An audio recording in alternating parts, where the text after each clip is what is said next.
Good evening, ladies and gentlemen. My name is X, and welcome to the Delinquents Jail Cell podcast with the hosts Nick. Oh, hi. My name's Nick. That is all I will give about myself. Freddie. Hello, I'm Freddie. Mr. Skelenator himself. Yeah. And the man of the seconds, Mr. Zach Transit, What up? the beloved host. To start the podcast, we'd like to begin with the transit community. Mr. Zach Transit, please talk about your topics for the day. Thank you, Mr. Oh, X. Nighteagle will not be joining us today. Well, maybe later. Indeed. Right. So, our first topics are transit related, so yay. Starting off, we have the MTA stuff. Now, this isn't really new news, but I thought I'd talk about it anyways. So starting off, we have brand new Excelsiors for the B82 SBS in the near future. It's not ready yet, but the MTA is placing these buses in East New York Depot as of now. We currently have 11, but we might be getting more in due time. Next. So it just starts with 11 and it'll just keep expanding if it's good, right? Yes. Okay. Next off, Flatbush is also getting the same treatment, but instead of it being a new SBS, it's just going to the B46. These are the exact same models, but they have 37, because they're Flatbush and they get more than us. And to my last topic, which will be kind of brief, is the all-new Nice Bus Go Mobile 2.0 app. Now, I don't know exactly when this app came out per se, but all I know is that it will help out a lot when it comes to purchasing tickets and also tracking when your bus is. So that means no more third-party apps like Transit or trying to read the map or the schedule. Now, all you got to do is just find your bus with a click of a button. That actually sounds really useful. I mean, you could just anyone who gets the app can just use it to track any bus that's upcoming or even buses that are pretty far. Indeed. Seems really useful. Anyone else got a comment on I'm this? afraid to take public transport. Nice. What about you, Freddie? Somebody stole my socks once. Like straight off my foot. They left the shoe. Oh my god. The Skelenator, what do you got to say about this? No idea what to say. I'll be honest. I found that app that actually sounds interesting. Like we should make a future video just testing the theory of the app being a really good thing for everyone. Right. Just to make sure it's not just BS, that it's actually legit. Yep. Yeah, I agree with that. Yeah. So be on the lookout for one of our future videos. Yeah. Hey. Anyone else that would like to comment on the topics presented here? I find the mobile app very useful, including for me, since, college and waiting for the bus. Yeah, it sounds like we're advertising the app, but honestly, we really should. Our future video will explain everything about the app to either debunk any BS or to glorify it. Anyway, let's segue into the gaming section. So, Freddie, present your topics for the day. Alright, my first topic is Sonic Mania Plus, a game that was recently released for the Switch, Xbox One, and PC, and I also think PS4. It's basically Sonic Mania, which was released last year, with added content like Encore mode, and then the inclusion of Mighty and Ray. So wait, What happened? Wait, so what does Mighty and Ray do?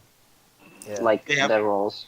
They have their own special abilities. Mighty has the hammer drop, which can knock items out of trees, and also his shell can protect him from spikes and any other projectile attack the enemies have. And then Ray has basically a glide that's kind of like Mario's Cape Feather from Super Mario World. Actually, that actually doesn't sound that bad. Both of them sound pretty viable. Yeah. And then And- my thought. Continue. No, I was about to tell you to continue. Okay. My thoughts on the game. I think the game's like the added addition of Encore mode and like Mighty Ray and all the little details and patches that they add to the game are actually pretty cool. Right. Do these guys like super like in the Sonic franchise? You know, Sonic goes super. Do these two characters do the same thing, or what's the case behind them? They do have super forms too. Well, that's interesting. The thing also about Sega, they also revealed in Comic-Con that even though Mighty Ray are back, they're not gonna put them in any future 3D Sonic games. That's a really bad call, actually. Yeah. Yeah. Like, if they Like- spent all these time trying to bring them back into the spotlight, Yeah, Why not put them in a future 3D Sonic game? Exactly. That makes no sense. they said they're only gonna be in classic content. And that's just a dumb marketing move by Sega. Yeah, I really don't like that move. It makes no sense. see, this is why 3D Sonic doesn't strive. Because anything that Like- can be cool in 3D Sonic, they take it away. Yeah, because like think about it. Like, how are you gonna like endorse all your money on these two characters that have been disappearing from the spotlight since the '90s, and how are you just now gonna have them and not promote them in a future 3D Sonic game? That just makes no sense. Are you just putting it there? I mean, if Sega's really making the games for the fans, they should just have Mighty and Ray and some of the other characters just go into the future 3D Sonic game. I know Sonic 06 was a bad game, and they tried to do that, but didn't they learn the mistake the first time? So they could probably do it. It's just a Yeah. matter of not being lazy. Perhaps. Yeah. But the fans are still okay with it, even though they're in classic stuff I only. guess. So what's the next topic for you, Freddy? Invader Zim, the TV movie. Invader Zim TV movie that we're getting is called Invader Zim Enter the Florpus. We don't know what that is, but they said we'll see soon. They got the original team back, like the creator Jonan Vasquez is returning, and some of the original voice cast is back. Animation-wise, I really do like how good it looks. It's not like Jonan's original style, because the style is running off the comics, but it looks really nice, and I think this is one of the nicest reboots on Nickelodeon. Wait, Or is it a this- reboot or is it It's Not a reboot. reboot? Not a Whoa. reboot, but a continuation. There you go. That's That's one of better. the nicest things. Yeah, Would you consider the animation to be like more modernized, or is it just based on the comic? I think, well, the animation is basically the same thing as the comic, so I would kind of say it's like modernized a little bit, since like the animation, like instead of like just being the comics, it's like more movement and like they're adding more to it. Hey, as long as it's not Thundercats Roar, we're good. We don't talk. Okay, we don't talk about that. That's probably another topic for our next podcast. Yeah. Yep. For a future We're video. keeping that as a future video. We actually have a lot planned for the future. Anyway, Enter the Florpus. What do you guys think it means? Something. 100%, that's just a random word they made up, and it's going to make sense Wait, only in the movie. isn't that an actual word? Actually, let me look that up. Look it up while we keep guessing. I'm I gonna take remember a hearing guess. it. I'm gonna take a guess and either assume it's either another planet or just some kind of wormhole. Then again, Wait, what was the saying again? Florpus. Florpus. No, the full phrase that you said. Enter the Florpus. I'm pretty sure it's something made up by Jonan, because I remember in the original series, like when one of the darkest episodes, Dark Harvest, Zim wanted to be more human, so he collected human organs from every kid in the school. Oh yeah. Wow, And like, he's literally harvesting their organs. Yeah, and then one of the organs A that porpoise. Zim, Porpoise, noun, a small toothed whale with a low triangular dorsal fin. I don't think that's right. Verb, move through the water like a porpoise. Alternatively, rising above it and submerging. Example, The boat began to porpoise sadly. Okay, I don't think any of these What? are what it actually means. Well, I'm pretty sure What it's the something hell? made up. Oh, you're Like, thinking, unless it's literally saying, enter the small-toothed whale with a low triangular dorsal fin and a blunt rounded. I'm gonna just stick by some random theory that's saying that's either a planet or a wormhole. but yeah, I'm looking forward to it, and I'm also like pretty sure Florpus is like some made up thing, just like Zim's organ is called the Squiddly Spooch, if I remember. Somebody's gonna call us out in the comments section. No, that's from an actual episode. Okay, so when is this movie getting released? There is no known release date. It's just soon. That's amazing. 5 years later. Either late this year or probably early next year. Yeah, I'd say early next year is probably the best bet. And speaking of other games, Nick. All right, now let's talk about the gaming community's favorite punching bag, EA, and more specifically in EA, what's happening with BioWare. Oh boy. Oh man. Oh boy. Okay, so recently, I think about this week or last week, an ex-BioWare dev, which is what we're hearing a lot of these days, ex-BioWare dev, James Olin, he actually talked about the state of Anthem and, you know, how BioWare is today and like what might happen with EA.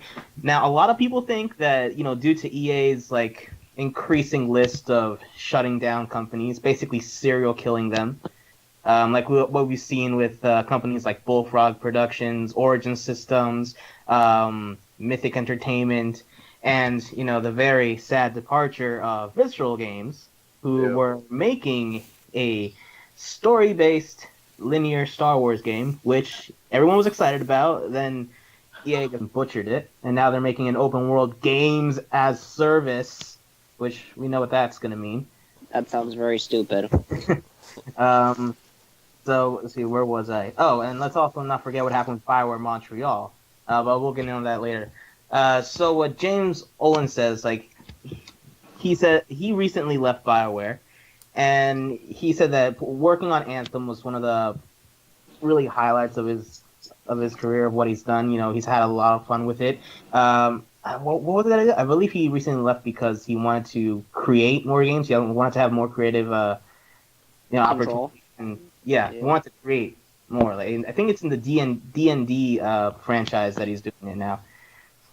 A lot of people think that if Anthem fails, that EA is gonna just shut down BioWare, and a lot of people are really worried about that. But Olin, on the other hand, he thinks that it won't. What was that? I don't know. Keep going. He thinks that it won't. Like, he actually thinks that EA has actually like helped them and stuff, and that they've never really had any sort of like, they've never forced the company to do anything. A lot of people think that how Anthem is such a departure from what BioWare usually gives us, especially with there being no more romance options. The dialogue system's going to be like heavily toned down, and people are worried it's going to be like a sort of like games as service, kind of like Destiny. Mm-hmm. And like, they've said that you can play it single player, but from the looks of it, and like Destiny, like, yeah, you can play it alone, but at some point, if you want to progress any further, like any real progression, you're basically gonna have to play multiplayer. Mm-hmm. Yeah. And he thinks EA won't shut down BioWare if it fails, but as we've seen especially with BioWare Montreal, how just after they made Mass Effect Andromeda, which wasn't exactly a success. I don't want to say it was a failure, even though it kind of was, because I actually enjoyed Andromeda. But a few months afterwards, Andromeda came out, and the reviews and profit weren't exactly what EA wanted. So they just dissolved BioWare Montreal, and most of the people that worked in Montreal were now moved to, what was it? I think it was like EA Move or something. And now they're working on the next Star Wars game, which is also going to be open world and more games as service. Yeah. Ooh. And You know, very concerning. Yeah, the thing thing with that is Anthem isn't seeming like such a good investment right now because like everybody who was a big part of everybody who was a big part of it beforehand, they're all jumping ship, you know? Yeah, like a lot of Bioware devs have left, and they all like usually had something like good to say that it was for another reason, but it really just seems like this is more of a jumping ship scenario. Yeah, and Yeah. it's like it's probably gonna be another Andromeda situation where they literally just can't make the game because another thing I heard about Andromeda was that it was made in an engine that was more for games like Battlefield, and it was like doomed to fail from the start because they're using a first person action uh action platform in order to make an RPG based game.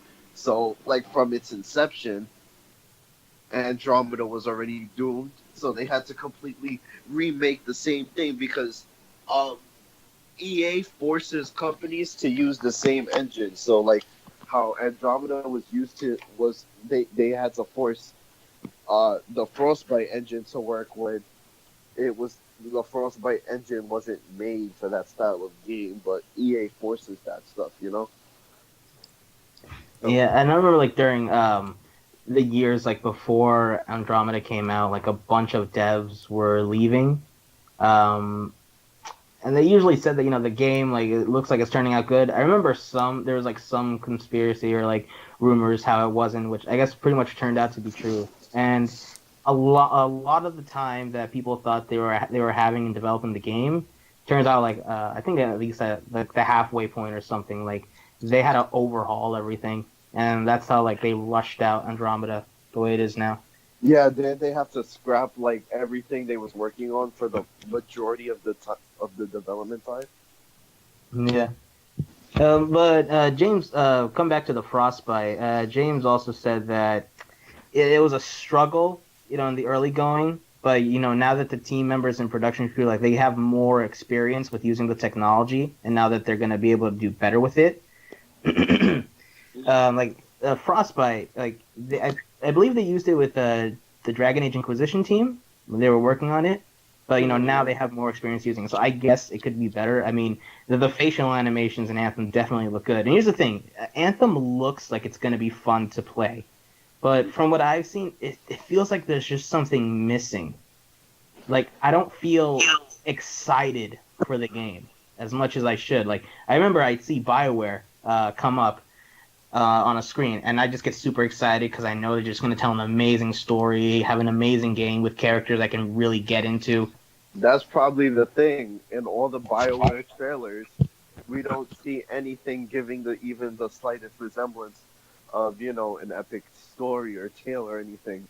And like from what I see, I'm not sure if it's like the same thing with everybody, but I'm seeing a lot of empty space. Now, I'm not saying that space needs to be filled up because Assassin's Creed Unity, you can't walk 3 feet without coming into contact with something, you know? Hmm. I'm not saying the world needs to be like populated with stuff, right? But if it's gonna be one of those things where there's nothing between point A and B, that's a little concerning. Yeah, that's pretty concerning. I mean, Yeah. thank you for sharing your side, Nick. Yeah, And now let's go. wait, hold up. Before there's also like one more thing. Like there's Oh, also my fault. the worry is like, is Bioware even Bioware anymore? Like, I guess it's kind of like the Bungie thing where it's still Bungie, but it's really more in name only. Where a lot of the people that just made the company so great, a lot of it's veteran devs, how like they're either gone or they're doing something different. So like, is Bioware only Bioware in name only now? That's a good question. I mean, considering what we just talked about, there's enough argument to say that is BioWare not BioWare. There is argument to say that it's not.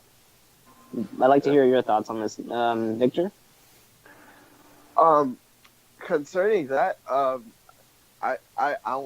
sorry to say, but I don't think the Bungie thing was a good comparison because something I'm seeing with their creation of Destiny is Bungie is probably more Bungie than they've ever been without the supervision of Microsoft, and that's probably why they suck as a company now. Nah, let me not say that. Destiny has a lot of potential. They just keep screwing it up, right?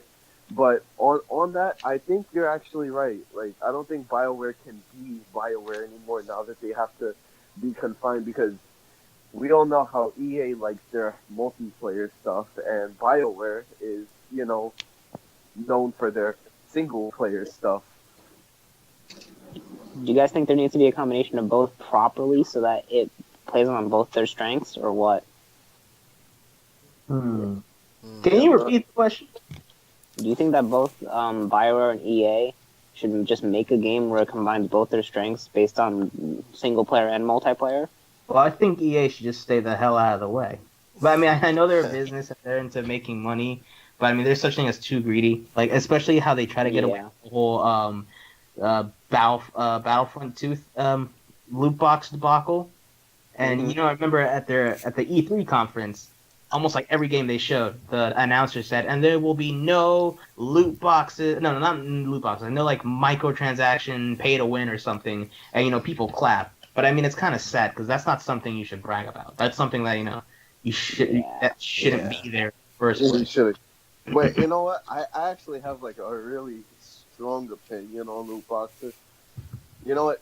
That's gonna be the thing I focus on. Like I'm still gonna do the thing with X, but on my solo segment of this podcast, I need to talk about loot boxes because I have some thoughts on that. Before we get to your little segment, Victor, Freddie and Zach, would you like to spill your 2 cents on this? Sure. In terms of the whole thing with like BioWare and EA, I think it's just like ridiculous, honestly. Like it's really like unneeded. Mm. And you, Freddie? I actually completely agree. Yeah, it's pretty ridiculous. I mean, Also, yeah, can I just add in one piece of trivia? sure. Yeah, cool. This is like one thing that's obvious coming from me, but BioWare developed a game for Sonic. Which one? Yeah. Sonic Chronicles, Sonic RPG. Oh, I think I know what of you're talking course. about. Yeah, I yeah, actually never heard of that. Wait, yeah. I've heard of it. I think I have that game. but in every fog of darkness, there's a glimmer of hope, and the name of that glimmer of hope is CD Projekt Red, and their upcoming Cyberpunk 2077, which we will go over in the next podcast on how that is going. Mm-hmm. And now to get to the media. Well, As technically long we're as we still don't in get gaming. Next part, Victor. Get your loot boxes ready, boy. Yeah. All right.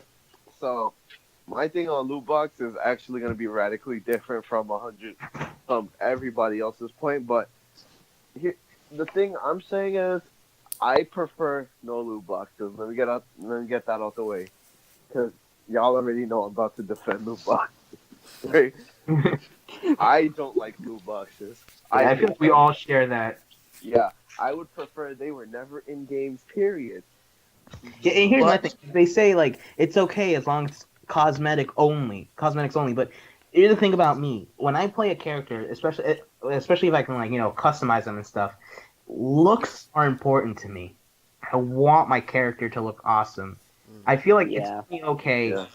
the things that you can get from like loot box or like microtransactions is stuff you can already get in game. It's not something that should be locked behind a paywall only. Actually, that's actually literally what Spider-Man PS4 is doing. Because even with the pre-order bonus and Mm-hmm. any future DLC, Spider-Man PS4 is actually going to allow you to have a way to unlock that in game without paying for it. Yeah, that's a pretty interesting way to go. I mean, Yeah. to make a character look aesthetically good, you shouldn't have to pay to get that character to look aesthetically good. You should just Yeah. play the game properly, and then you'll eventually get the way you want your character to look. Yeah, but from a business standpoint, I think we've been going about loot boxes all wrong. I think we should just speak with our pockets and not force companies to not put loot boxes down, because I know you guys have probably heard in certain countries they're actually banning loot boxes, right? Yeah. Now, companies obviously put loot boxes in to, make more money on the game after they've released it, right? Mhm. Yeah. Here's the thing. Like the presidency, there is no law that demands that games can only be sold for $60. That's true. Yeah. Here is the thing. If you start forcing companies to not put in loot boxes, and they're not seeing that it's the consumers, it's the government is involved, they will just raise the prices of their video games. Well, but I feel Mhm. if they do that today, there's just gonna be a major call out from the gaming community. Yeah, but Yep. the problem is there probably will be massive backlash.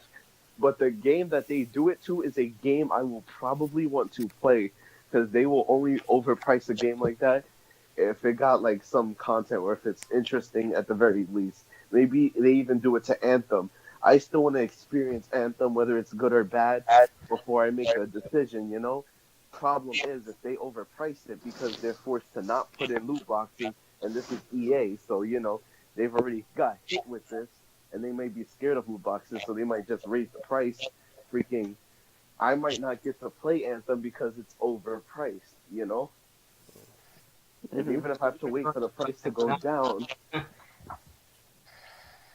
that's why my stance on it is let's if you're gonna speak about something, speak with your wallets. Don't start getting the government involved when it comes to video game stuff like this. Yeah. Yeah. Get away with it because a lot of people. The thing is about the community, there are a lot of uninformed gamers out there. Like, That's true. A lot of them. Yeah. they just play it like casually or just for fun. They don't really like know what's happening in the community. Yeah. And then you also got the kids who like don't really care. They'll just use their parents' credit card or something. Mhm. Any other topics, Victor? Um. Any other topics? You know what?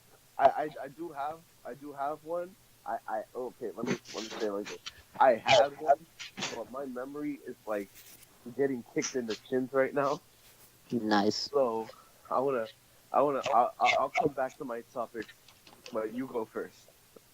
Or like second. And now on to movies. Oh Yeah. boy. So everyone knows that Comic-Con has been a week ago, 2 weeks in the release of this podcast. So let's talk about the first disappointment that came out of it, and that's the reveal that Bumblebee's villain in the trailer was not Starscream, and that it was Blitzwing. How do you guys feel about that? Oh my! I feel that was a missed I opportunity. did not hear about this. Yeah, I feel this was a mistake from Bumblebee and Hall H. You know what? Like, They could have done any higher tier Decepticon. but they like- choose something so left wing like Blitzwing. Like, what? Exactly. Like Starscream, Shockwave, Soundwave. Like any of these guys could have worked. And it's even more messed up when everyone was saying Starscream because of the Generation 1 colors. Yeah. It's like, come on, guys. That was such a missed opportunity. I'm not gonna say it's a bad thing because writing can drastically make or break a movie. So I'm not gonna say it's a bad Indeed. thing. But what I will say is that it is a missed opportunity, especially when you're using the Gen 1 color schemes. You should have picked a Gen 1 villain. It should have been a Stars. prominent Gen 1 villain. Yeah. At least Peter Cullen returns in Bumblebee yet again as Optimus Prime. Yeah. Yeah. Wait, is this going to be this is a prequel to the Michael Bay movies, or is it its own thing? No, it's a prequel because this takes place 20 years before Transformers. Ah, Oh. that makes Yeah, that way I know that Bumblebee's not going to stay with the girl. Yeah, no, he's not. He's not. They're going to I have to just- separate at some point. I will admit the movie does look a lot better than like most of Michael Bay's previous Transformers movies, and I'm a Transformers fan, so You know what? I think they kind of want to like steer the movie kind of away. Like if you look at the movie compared to the Michael Bay ones, it's radically different, right? But yeah, the it's problem really is- different. I think the problem that the directors faced when making this movie is that you cannot make a live action Transformers movie and not have it, be put together with the Michael Bay movies, whether intentionally or not. So I think they chose the safe route in being like, yeah, it's part of that series. However, There's I some like how they, discrepancy. Yeah. yeah, there's probably going to be some massive, issues. There might be like continuity errors, which is a big problem with franchises lately. Yeah, but I don't That's think always been a problem. Yeah, but it's even more apparent now than it has been before. I guess because analyzing everything now. Yeah, which is another big thing. Speaking of analyzing everything, let's talk about Glass. Oh boy. Oh, I'm so excited for that movie. So for people who aren't in the know, Glass is the sequel to both Unbreakable and Split, and it combines both the narratives of David Dunn and Kevin Wendell Crumb, the Beast. So how do you guys?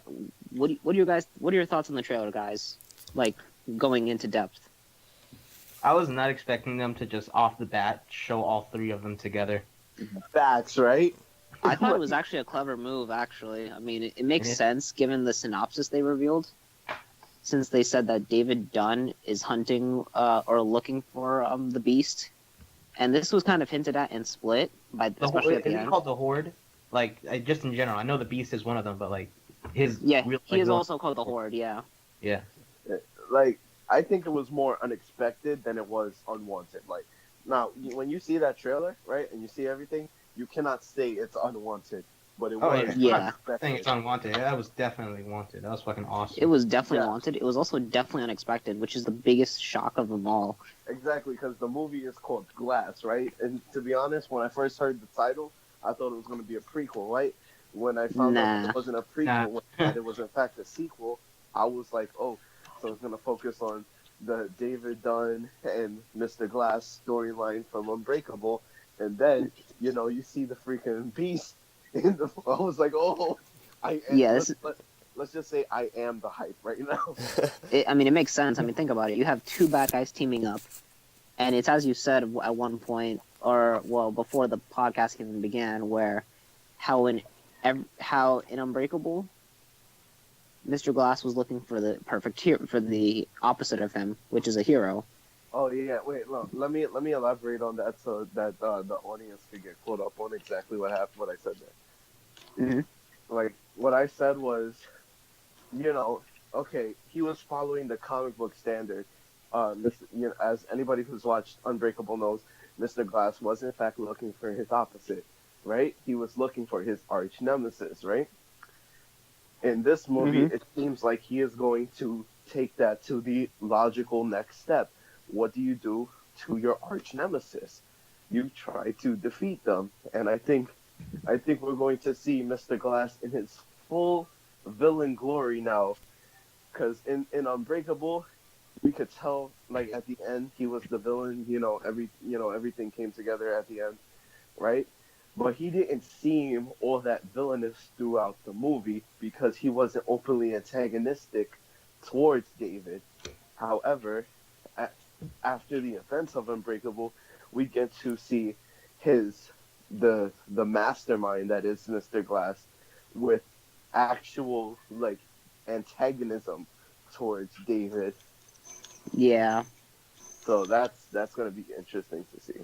I do think one of the interesting parts in the trailer is how he's Mr. Glass is speaking through the microphones. Well, not microphone, but like how he's using the speakers, and how he's saying that a lot of people are going to die.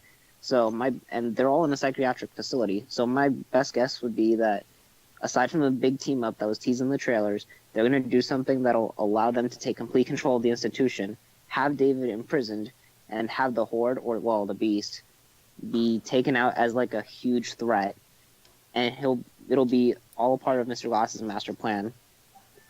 Yeah, I can't wait to see like a classic M. Night Shyamalan twist. Yeah, I'm so glad he's back to like being good. Oh god, we don't talk about After Earth or The Last Airbender, especially. Yeah. Oh god. Wait, he did After Earth? Yes. Wow, I just like completely forgot everything about that movie. The movie was so It was underwhelming. so bad. Anyway, Freddie and Zach, what are your thoughts on the Glass trailer? Um, Especially, to be honest, even though I haven't seen Split or Unbreakable, Then you um, cannot appreciate it. Then therefore your opinion is invalid. okay, let goodbye. the man talk. Jay Hager, you know. I mean, I wasn't gonna. I mean, I wasn't gonna make a giant opinion. I was gonna say, it's like from the trailer, it seems alright. What about you, Fred? I have heard of Split and Unbreakable. I think Glass is looking good. Mm-hmm. Continuing with the horror trend, Universal actually also talked about Halloween during Hall H. It seems that this Michael Myers is seeming to be the most brutal version of him yet. More I brutal than the original. mean, think of it like this, right? In Hall H, during Comic Con, they talked about Michael Myers going through houses, killing everyone, but leaving a baby sound asleep.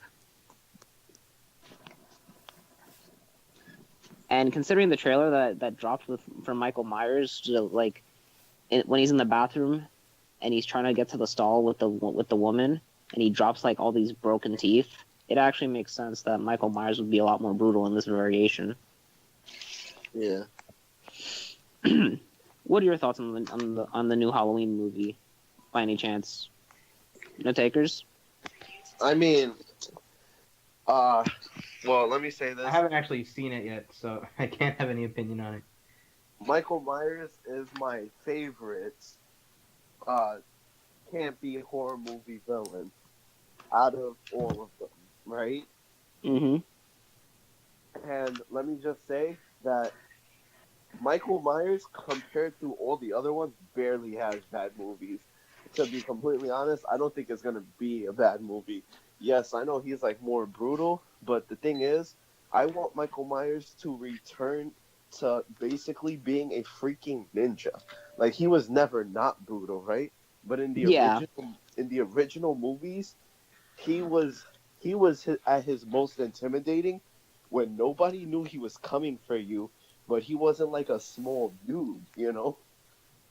I think this movie would be good for you because this movie is actually going to honor the original movie, the original 1978 movie, because it's going to go through that suspense type of horror feel. Yeah, that's what I was missing in Rob Zombie's remake. However, I'm not gonna Rob Zombie's second Halloween movie at the end where he takes off all the unmasked stuff. I hated it. Yeah. I'm not gonna lie, because he originally he is the shape, you know, the shape Understandable. of evil, and evil has no face, right? That's what Mm-hmm. he meant to represent in the original movies, right? Whereas Right. Rob Zombie tried to turn him into a character. I'm not going to say that it was bad because in his first movie, it was okay establishing why he's crazy, you know? I mean, it's not the best Right. movie because, you know, abusive trailer trash family is an overdone trope, but It it's really is. an trope. Wait, did you guys see the origin movie? Huh? Did you guys see the origin movie? No. No. The one of when he was a kid. It actually shows us like everything that happened. The Rob one, right? Was it by him? Hold up. It probably Yeah, was. The original movies don't go in depth. It just shows that he's kind of, you know, There. traumatized after. Mm-hmm. Well, no, I wouldn't say traumatized. He's kind of detached after his first kill, which is his sister in the original movies. However, in the Rob Zombie movies, it shows his descent on how the bullying and the everything got to him, and he just starts murdering everybody. Oh yeah. By Oh the yeah, way, it was Victor. Rob Zombie. Oh yeah, Victor. Yeah, I mixed it up with something else. Yeah, How do you? from How do you, 2006. Sorry, I Oh. keep interrupting you. how do you guys feel about the reveal that Laurie Strode is not Michael's sister? Because this 2018 movie cancels every other movie besides the first one. Wait, is it a I reboot mean- or continuation? Yeah, it only I'm- continues from the first one. Ah. So basically, like, everything after the first one is no longer canon? Yeah, basically. But it's established that the whole reason why he wants to kill Laurie Strode is because she was the what? They're That's- they're only keeping the first movie, and the 2018 is the continuation of the first movie. That's it. But that is the first movie, though. Yeah, they're keeping the first movie, but everything after the first movie, like the second movie onward, is not canon. So what? Are they just saying that after the first movie, what Michael just got it wrong? No, what About they're Louis doing. Strode? That there was like another baby and he just got it wrong? What it seems to be is that in this variation, they're gonna change the ending slightly. They changed the ending to the 1978 film, and they have Michael imprisoned in a mental institution for like 40 years. To be honest, like 100%, they should have started after the second movie. Because the second movie was complete, you know. I guess. But I digress. I'm just glad that he's going back to being a ninja. I think and let's talk about the biggest like Comic-Con winner this year, the Aquaman trailer. Yes, oh my god, that was gonna be my topic. I was planning, I was surprised how much I enjoyed it. it's like I said, you don't judge James Wan. You see, James Wan, he made The Conjuring scary. He brought Furious 7 to $1.5 billion in 2015. This man could basically do anything. Yeah, but yeah, that's true. But I have to point out some grievances about the Aquaman trailer. Sure. As you've seen, like underwater.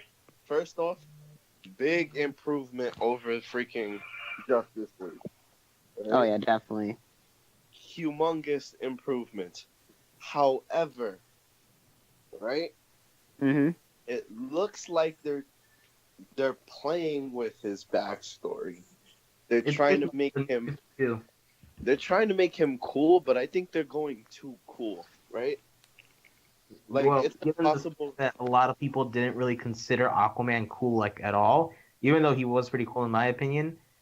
I think this is for the better of his character, you know, in like the I mainstream do too.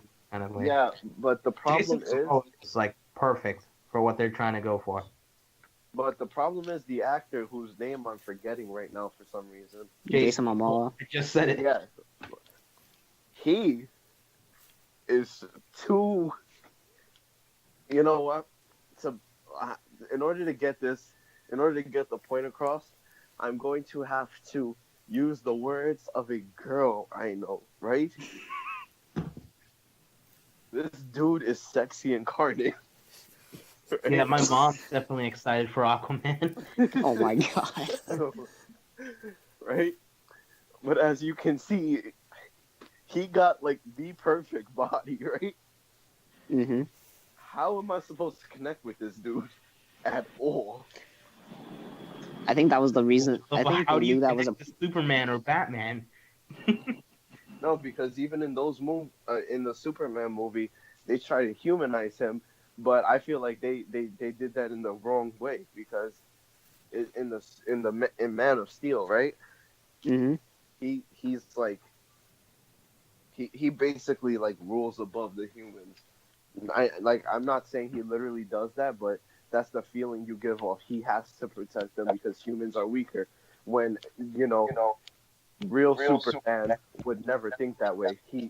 Real Superman wants to protect them because he has the power to do it. You know, because Superman is Clark Kent before he's Superman. You know. Wait, don't those two things kind of like coincide? No, because Superman. Okay, he went to he was raised as a human, went to school as a human, lived all his life as a human while learning his powers, right? Throughout the entire time he's growing up, throughout the entire time he's learning how to be like who he is and how to be who he is Clark Kent. It's only later in his life that he decided to put on that costume and become Superman because of the values that Clark Kent has. I'm gonna be honest. I think the reason the sexy incarnate comment you made, it might be countered literally because the way they're doing Aquaman's origin story, it seems like they're gonna show Aquaman as a child, to a teenager and then to his adult form, which totally makes That's sense also because a problem I have.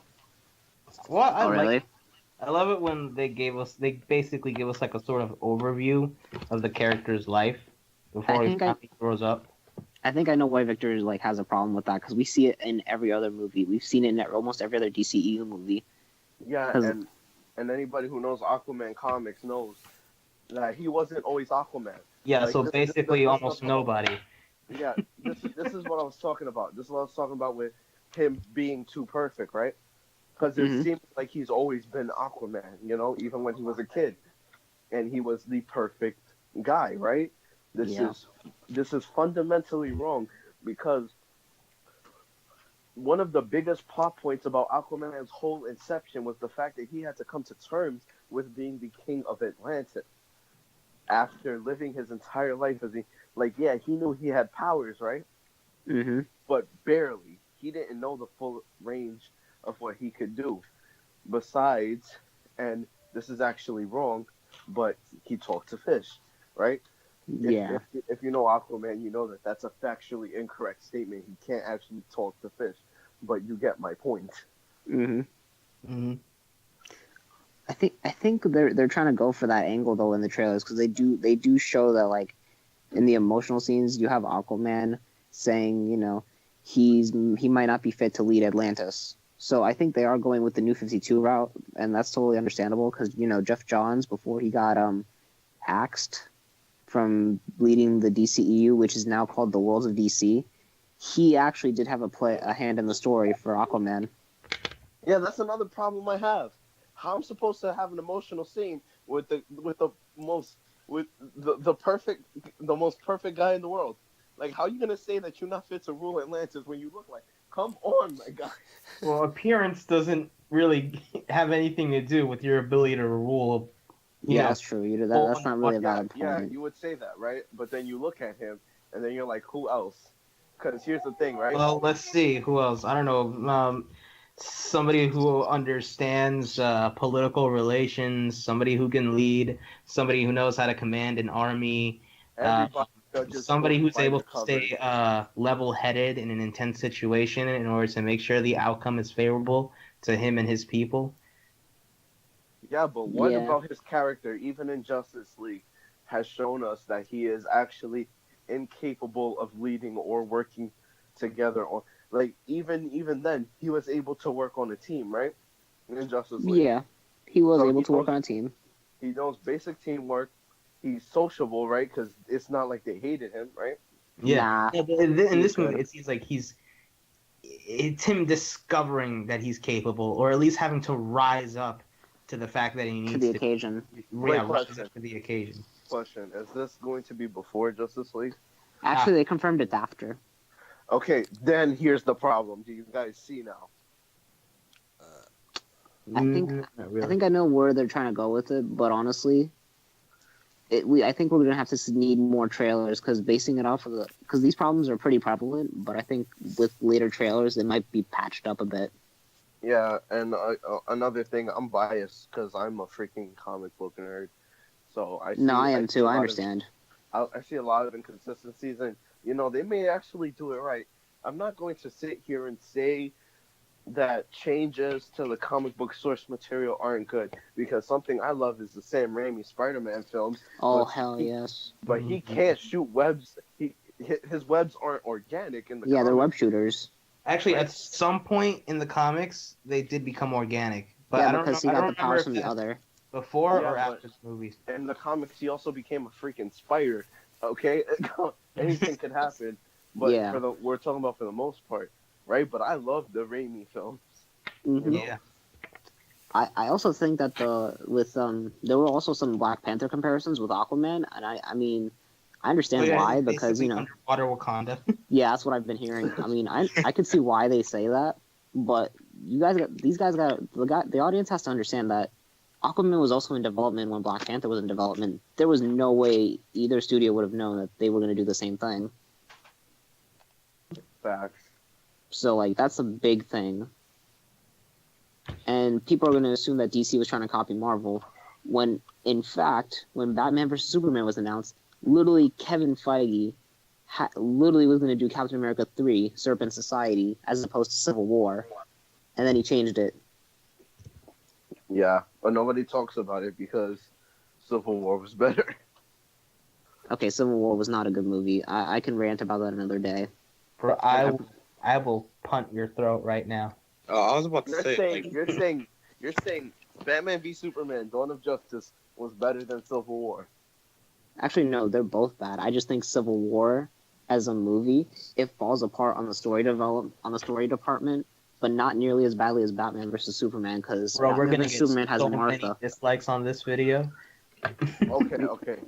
But here's the thing: as much as I didn't like Civil War, I do think that some of the repercussions were perfect for Infinity War. So it does become retroactively better because of Infinity War. Okay, I can't wait till the next podcast because we got to talk about this. That's a fact. I mean, I'll just give you one thing. I think there were some plot points in Civil War where I was just like, what? And I think the biggest problem is how you made. I mean, let's be real here. I think that some parts of Civil War worked, but there were some parts that just didn't work. But that's another video for another time. I'll probably do a rant on this later for the Zack and Nighteagle rants. Yeah. But I digress. Back to the Aquaman trailer. I do like how it looks like it's a grand scale. It looks like a must-see cinematic event. And it's a good thing because it opens on the same day Bumblebee, Alita Battle Angel, and Mary Poppins Returns. And some of these movies need to move because when the Aquaman trailer came out, I literally was out saying that Bumblebee needs to move because Aquaman looks like it's going to take everything down. Maybe. I mean, it looks good, but I don't want to get my hopes too high. Yeah, because DC does have a shoddy track record, but under the new management of Walter Hamada, it does look like they're going in the right direction with Aquaman and Shazam, especially. So that wraps up the podcast. Really. Yeah. I mean, this was terrible, but it was fun. Yeah, it was pretty fun. I gotta give it that. Yeah. That's true. So who wants to do our outro? Nazir. da-da-da-da-da-da. Da-da-da-da-da. And that was the podcast, everybody. We hope you enjoyed. Wait. Leave a like and subscribe and all that stereotypical bullcrap. I already want to die because those words actually came out my mouth. I have a stomach ache, and it's actually mad late at night, and I gotta wake up at like 6 o'clock. Oh God, it is midnight. Okay. Can I say a swear word to send us off? Please do it.